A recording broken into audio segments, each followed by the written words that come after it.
Video quality చూడకండి, recipe చూడండి. Super అసలు ఇంకా మీ పిల్లలైతే వదిలిపెట్టరు. ఎంత బాగుందో ఈ రైస్. దీంట్లో సోయా సాస్ అస్సలు యూజ్ చేయలేదు, అయినా టేస్ట్ సూపర్. ఫస్ట్ పావు బాస్మతి బియ్యాన్ని బాయిల్ చేసుకొని అందులో బిర్యానీ ఇంగ్రీడియంట్స్ అలాగే పచ్చిమిర్చి వేసి ఇలా వాడ్చుకొని పక్కన పెట్టుకోండి. ఇప్పుడు మష్రూమ్ని ఇలా పెద్ద పీసులుగా ఒక 4 పార్ట్స్గా డివైడ్ చేసి వాష్ చేసి పక్కన పెట్టండి. తర్వాత స్టవ్ మీద కళాయి పెట్టి అందులో తగినంత ఆయిల్ వేసి లవంగీలు, యాలకులు 2, అలాగే దాచిన చెక్క, మరాఠీ మొగ్గ, 3 పచ్చిమిర్చి చిన్న చిన్నగా కట్ చేసి పెట్టుకున్నవి, అలాగే ఉల్లిపాయలు సన్నగా తరుక్కున్నవి. ఒక ఉల్లిపాయ అయితే సరిపోతుందండి. ఇప్పుడు వీటిని ఒకసారి కలుపుకొని ఇవి 1 నిమిషం పాటు వేగిన తర్వాత కట్ చేసి పెట్టుకున్న 3 టమాటాలు వేసి ఒకసారి కలుపుకోవాలి. వీటిని కూడా 1 నిమిషం వేయించుకున్నాక 1 స్పూన్ కారం, అలానే తగినంత సాల్ట్, చిటికెడు పసుపు వేసి మరొకసారి కలుపుకోవాలి.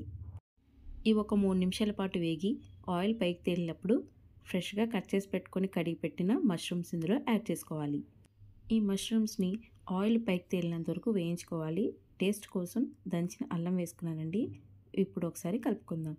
ఇలా ఒక 5 నిమిషాల పాటు బాగా వేగిన తర్వాత మనం ఆల్రెడీ బాయిల్ చేసిన రైస్ ఉంది కదా, అది ఇందులో యాడ్ చేసుకోవాలి. ఆయిల్ పైకి తేలిన తర్వాతే ఈ రైస్ యాడ్ చేసుకోండి, లేకపోతే టేస్ట్ అంత బాగోదు.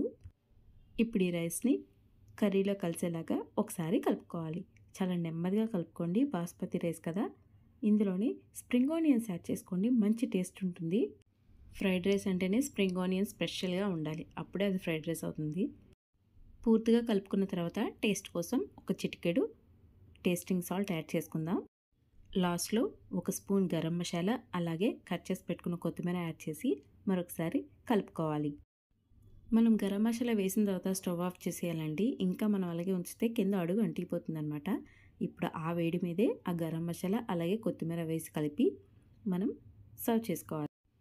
ఇలాంటి వేడి వేడి మష్రూమ్ ఫ్రైడ్ రైస్ని ఎవరు వద్దంటారండి. పిల్లలైతే లంచ్ బాక్స్ కానీ అస్సలు వద్దంటారు, లొట్టలు వేసుకుని మరి తింటారు. మీరు ఒక్కసారి ట్రై చేయండి, మళ్ళీ మళ్ళీ చేయమని అడుగుతారు వాళ్ళు. ఇప్పుడు చెప్పండి, మీకు ఈ రెసిపీ నచ్చిందా? అయితే ఒక లైక్ కొట్టండి. మీకు నచ్చితే మరిన్ని రెసిపీస్ ఇలాంటివి కావాలనుకుంటే సబ్స్క్రైబ్ కూడా చేసుకోండి. మరొక కొత్త రెసిపీతో మీ ముందుకు మళ్ళీ వస్తాను. అంతవరకు బాయ్, టేక్ కేర్ అండి.